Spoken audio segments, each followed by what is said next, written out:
आज 2 प्रकार के बच्चों के साथ बातचीत करूँगा मैं।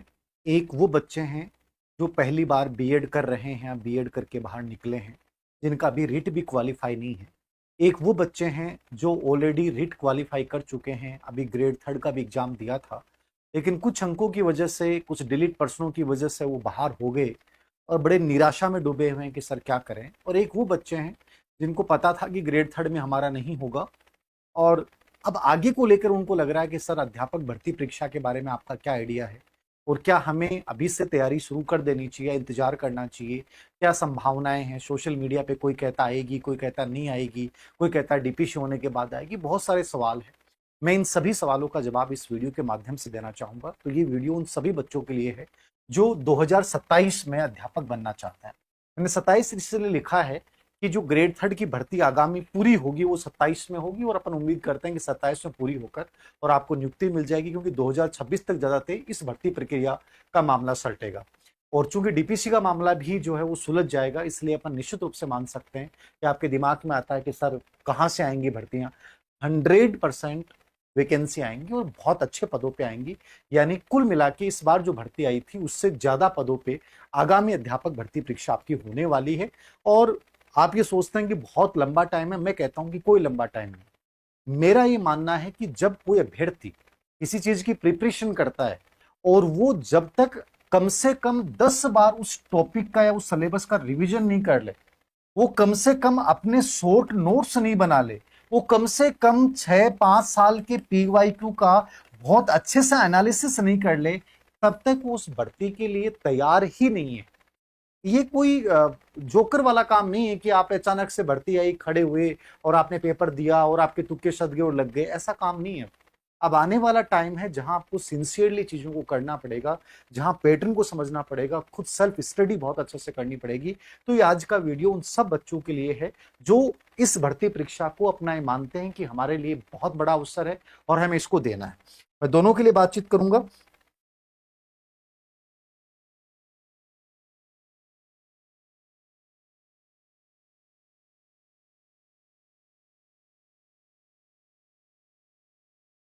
हाँ, तो 2 प्रकार के बच्चे अपने पास से मैं बात कर रहा था आप लोगों के साथ कि एक वो हैं जो दोनों चीज़ों की बात कर लेता हूं मैं। एक वो बच्चे हैं जो रिट प्री देंगे। सर रिट प्री कब आएगी? सरकार की स्वीकृति का इंतजार है, संभवतः है अगले माह इसकी स्वीकृति मिल जाएगी।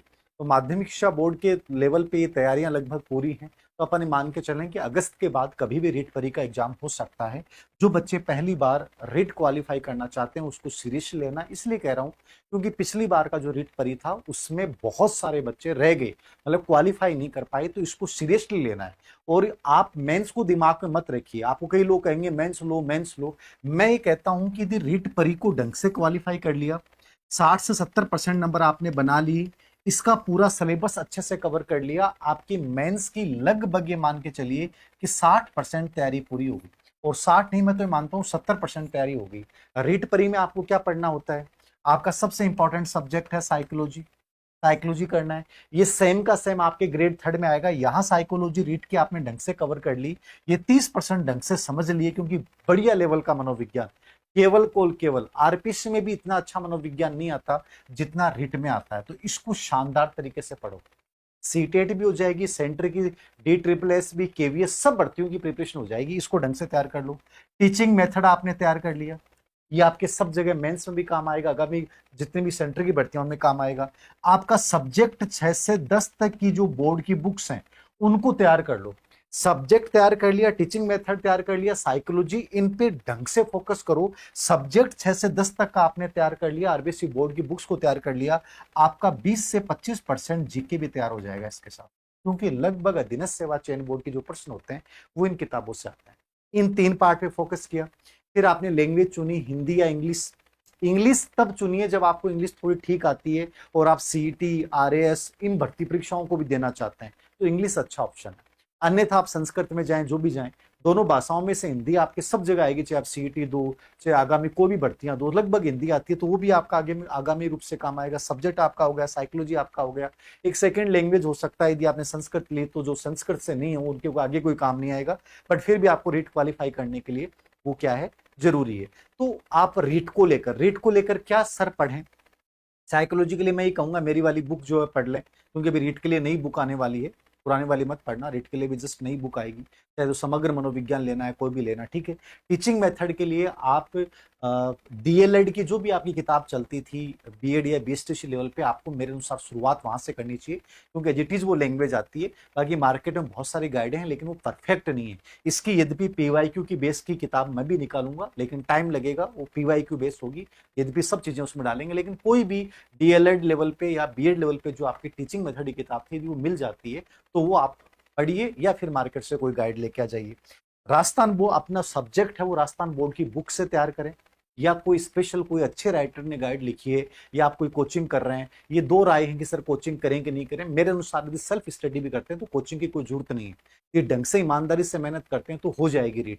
और मैं तो ये कहता हूँ मेंस के लिए भी आप सेल्फ स्टडी करें, इससे बढ़िया कोई तरीका नहीं है। हाँ, फिर आपको लगता है कोई पार्ट मेरा कमजोर है जहां मुझे मदद लेने की जरूरत है तो वो कर लीजिए, बाकी सेल्फ स्टडी कर सकते हैं। रूटीन बनाना है, घर पे पढ़ाई नहीं होती तो आप कोचिंग ज्वाइन कीजिए, लेकिन मेरी आपको राय है कि जहां तक वो जितना हो शॉर्ट नोट्स बनाइए, सेल्फ पढ़िए, एनालिसिस कीजिए, अपनी कमियों पे काम कीजिए। तो ये तो रीट परी की बात हो गई।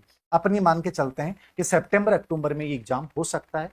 मेरे अनुसार जिनका क्वालिफाई नहीं हुआ उनको पूरा इस पे फोकस करना है और कोशिश करें कि अपन 80% तक जाएं, क्योंकि यहाँ यदि 80% आते हैं तो आपकी मेंस की लगभग 70% के आसपास आपकी तैयारी होगी। और इसके लिए मैंने बता दिया, साइकोलॉजी अवनी ले आए या मेरे वाले से कोई बढ़िया लगती है तो वो ले आए आप, ठीक है। टीचिंग मेथड आप कोई भी डीएलएड या बीएसटीसी की बीएड की जो किताबें हैं वो देख सकते हैं, या कोई भी किताब मार्केट में गाइड एक बार ले आए, और एक पीवाईक्यू मेथड की जरूर लेके आना, और स्पेशली उसमें 2 साल के पेपर जरूर हों। 6 से 10 तक की राजस्थान बोर्ड की बुक्स को तैयार करें। हिंदी के लिए जो सरल हिंदी व्याकरण होती है लैंग्वेज के लिए वो चुन लें। इंग्लिश के लिए बीके रस्तोगी की आती है। संस्कृत के लिए 3-4 राइटर हैं, साफल्यम की आती है, रामकुमार जाट की आती है, किरण चौधरी मैम की आती है, ठीक है, मनोज मिश्रा की आती है। इनमें से कोई भी जो आपको बढ़िया लैंग्वेज लगे उस किताब को लेके आइए। इन किताबों के साथ आप रीट को क्वालिफाई कीजिए, अच्छे से पूरा जोर लगा दीजिए कि हमें रीट को देखना है, मेंस अपने आप हो जाएगा। एक्स्ट्रा टाइम आपको मिलता है तो केवल आप ये कर सकते हैं कि राजस्थान जीके को लेकर साथ चल सकते हैं। राजस्थान जीके के लिए कोई भी एक टेक्स्ट किताब हिंदी ग्रंथ अकादमी की, जैसे इतिहास कला संस्कृति वाली पार्ट है वो ले लिया, ज्योग्राफी के लिए हरिमोहन सक्सेना ले लिया, ठीक है। पॉलिटी के लिए जो भी कोई गाइड है या कोई भी किताब है, जैसे राहुल चौधरी या कोई भी हो, उसकी एक ले लिया आपने, उसके पीवाईक्यू निकालिए। इस प्रकार से आप रीट को लेकर चल सकते हैं, ठीक है। उसके बाद वो बच्चे हैं जिनका सर मेंस के ऊपर फोकस करना है, हमारा रीट ऑलरेडी क्वालिफाई है और हमें केवल मेंस पे ध्यान देना है। देखो सिलेक्शन नहीं हुआ, रोने से कुछ नहीं होगा। कई चीजें हैं, अपने दिमाग में बहुत सारी चीजें आती हैं, सर 2 नंबर हो जाते, 4 नंबर हो जाते, कोई नहीं सुनने वाला। यदि आप सिलेक्शन की लिस्ट से बाहर हैं इसका मतलब कुछ नहीं हो सकता। आपके पास एक ऑप्शन है कि आप जबरदस्त मेहनत करें। सोशल मीडिया पे या किसी टीचर के सामने रोने से कुछ नहीं होगा, कोई संवेदना व्यक्त कर देगा। और मैं कहता हूं संवेदनाएं कभी मत लीजिए, सहानुभूति कभी मत लीजिए, केवल और केवल जवाब दीजिए, और जवाब हमेशा मौन होना चाहिए। सिलेक्शन के अलावा कोई जवाब नहीं होता किसी भी चीज का। तो मैं आपको यही कहूंगा, ना हार मंजूर है ना रुकना मंजूर है। मैं जुनूनी हूं, बस आगे बढ़ना जानता हूं और आगे बढ़ के आपको दिखाना है, और ये एकमात्र तरीका है जिसके माध्यम से आप अपने आप को साबित कर सकते हो। तो जो बच्चे असफल हुए हैं मैं उन बच्चों को कहूंगा कि आप डायरेक्ट फोकस करें मेंस पे। अब मेंस पे सर कब एग्जाम होगी, क्या होगा? देखो 2 चीजें हैं। अध्यापक भर्ती परीक्षा आएगी, सरकार को ही पता है, कोई बहुत ज्यादा अच्छा माहौल नहीं है सरकार के लिए भी फिलहाल, ठीक है। तो सरकार इस लेवल पे डीपीसी को लेकर बहुत चिंतित है और इसने अपने लेवल पे कंडीशन के साथ डीपीसी करने का प्रस्ताव जो है वो प्रक्रिया शुरू हो रखी है, वो जल्दी हो जाएगी जब भी हो। आप मान के चलिए कि 15,000 से 20,000 के आसपास अपने पद इसके सामने हो सकते हैं। कब आएंगे सर? पहले रीट परी होगी, उसके बाद आप मान के चलिए कि मैं मानता हूं फरवरी मार्च के आसपास मान लो विज्ञापन आता है ग्रेड 3 का, तो जून जुलाई 2027 तक अपन मान सकते हैं कि प्रक्रिया आपकी भर्ती प्रक्रिया हो जाएगी। टोटली आपके पास 1 साल का टाइम है, और 1 साल बहुत ज्यादा नहीं होती। जो शुरुआत में मैंने बात बोली है, आप में से अधिकतर बच्चों का सिलेक्शन इसलिए नहीं होता कि नंबर परसेंट डिलीट हुए, तो बड़ा रीजन है ही, इसमें तो कोई डाउट ही नहीं है। ये तो अधीनस्थ सेवा चयन बोर्ड के खिलाफ मैंने उस दिन ही बोल दिया था, इनकी इतनी बड़ी लापरवाही है जो शायद आगामी एग्जाम में हमें नहीं देखने को मिले। लेकिन हमें भी तो ऐसा प्रयास करना पड़ेगा कि हम कम से कम 20 से 25% ज्यादा ले जाए। तो उसके लिए थोड़ा सा आपको मैंने पहले ही बोला है कि जब तक सिलेबस का 10 बार रिवीजन नहीं होगा, जब तक अपनी कमियों पे काम नहीं करोगे, जब तक पीवाईक्यू का एनालिसिस नहीं करोगे, जब तक अच्छे से टेस्ट सीरीज के माध्यम से अभ्यास नहीं करोगे, तब तक आप एक बहुत अच्छे योग्य अभ्यर्थी साबित नहीं हो सकते कंपटीशन में। तो ये चीजें आपको तब करनी है जब आपके पास पर्याप्त टाइम हो। वैकेंसी आने के बाद तो टाइम मिलता ही नहीं है। तो कोई बच्चा कहेगा वैकेंसी आने के बाद करेंगे सर, कब आएगी? नहीं, आपको अभी से सीरियसली हो जाना है, जोरदार अनुशासन बनाना है, और मैं कहता हूं बहुत गजब तरीके से मेहनत करोगे तब जाके पहुंचोगे। कोई सिलेक्शन यूं नहीं होता है 2 या 4 महीने की तैयारी से। तो जो मेंस की तैयारी कर रहे हैं बच्चे, मैं कहूंगा अभी से जुट जाइए।